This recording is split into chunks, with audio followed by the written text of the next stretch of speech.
Alors, si je vais écrire une fraction qui correspond à cette tour, on a déjà vu ceci.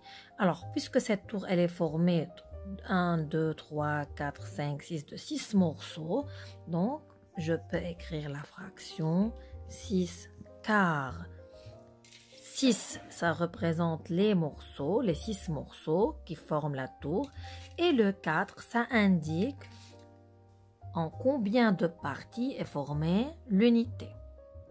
Alors, ce 6 quarts, je peux l'écrire aussi que c'est 6 fois le 1 quart. Parce que là, chaque morceau représente le 1 quart. 1 quart, 1 quart. 1 quart. Ça fait combien de quarts? 4 quarts. 4 quarts. Voilà le 4 quarts. Et là, chaque morceau représente le 1 quart. J'ai 1 quart, 1 quart, 1 quart, 1 quart. Combien de fois? 6 fois, ça fait 6 quarts. Voilà, le 6 quarts, c'est-à-dire c'est 6 fois le 1 quart. Ça fait 6 quarts. Pour la deuxième tour, ça représente le 2 quarts. C'est-à-dire là, j'ai 1 quart et 1 quart. Ça fait combien de quarts? 2 quarts. C'est-à-dire c'est 2 fois le 1 quart. Voilà. Si j'ai par exemple la fraction, supposons 7 tiers, c'est égal à 7 fois le 1 tiers. C'est comme si j'ai une unité qui est formée par exemple de 3 morceaux. 3 morceaux. Je vais prendre 7 morceaux. Donc 1, 2, 3. Je n'ai plus de morceaux. Alors je prends une deuxième unité qui est identique à la première et qui est aussi formée de 3 parts identiques. Ça fait 4, 5, 6. Encore, ça ne me suffit pas parce que je veux 7 fois le 1 tiers. Ça, c'est 1 tiers, une partie de 3, une partie de 3, une partie de 3, une partie de 3, puisque l'unité est formée de 3 morceaux, une partie de 3, ça fait 6 tiers, c'est-à-dire 1 tiers, 1 tiers, 1 tiers, 1 tiers, 6 fois. Moi, je veux 7 fois le 1 tiers, donc je dois prendre une troisième unité identique aux premières, à la première. Je la coupe aussi en 3 morceaux identiques, mais cette fois-ci, je vais prendre un seul morceau. Alors, je vais avoir 7 tiers.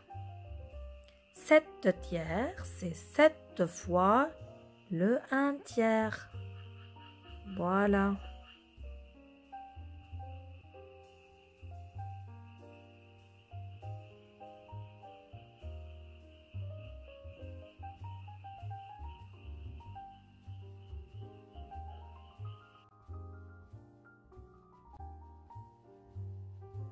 Alex a remarqué que parfois elle a des tours qui sont plus longues que la tour unité et parfois elle a des tours qui sont plus courtes.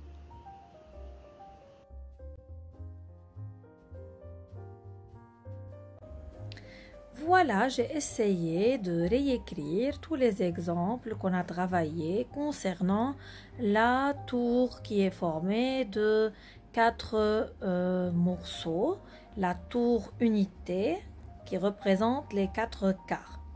Et pour la première tour qui est là, ça représente le 1 quart, on a déjà vu ceci. La deuxième tour, c'est le 2 quarts ou bien le 1 demi, ça représente la moitié de la tour unité.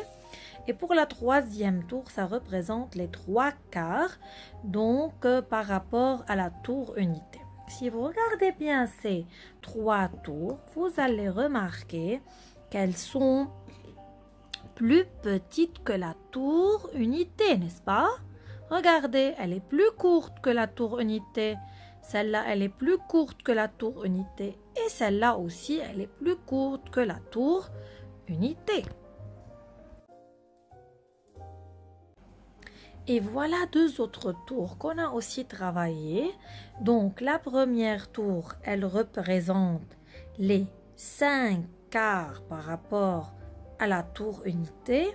La deuxième tour représente les 6 quarts par rapport à la tour unité. J'ai 6 morceaux et l'unité est formée de 4 morceaux, donc j'écris 4 au dénominateur. Alors, et si vous remarquez bien que ces deux tours sont plus grandes, plus longues, plus grandes que la tour unité. Regardez bien.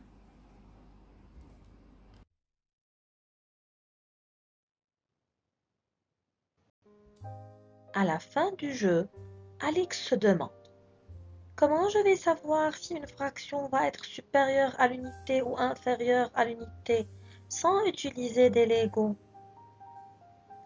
Alors, essayez de répondre à la question d'Alix et envoyez-moi vos réponses sur mon mail. Soyez nombreux et à bientôt.